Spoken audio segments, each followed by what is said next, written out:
Lights up. Lights off. Lights on. Okay.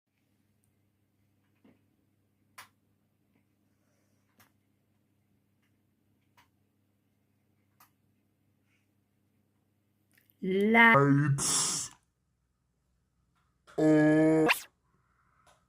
Hindi on. Seriously, guys, it's lights off. I mean, before I like talagang open yung light dahil 'di ba? Kita mo ka, joke. Yung pag matulog ka, talagang mas maganda pag naka-lights off daw. So, mula nung nag-business na ako, nagla-lights off na ako kasi marami palang benepisyo kapag walang ilaw pag natulog.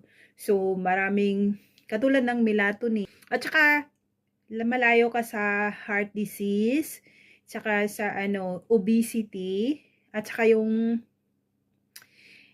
mas maganda daw sa skin yun pag walang light, pag matulog.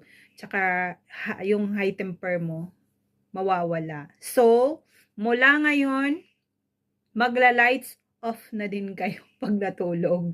Pag natulog lang. Pero, in the other side, mas maganda din sa naka-lights on yung mga merong yung mga matatanda, yung mga nanay, mamaya, ma-slide, at saka yung mga babies, pag may babies, baka mamaya, nahulog na yung baby nyo.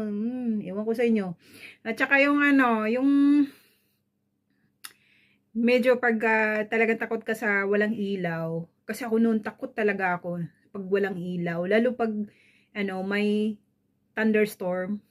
Sobrang takot na takot ako dyan. So, ngayon, na-overcome ko na sa pagdisiplina lang sa sarili. At saka, yun. Kung gusto nyong matuto pa at maging masayang buhay, send me your email and I'll give you the details of my business.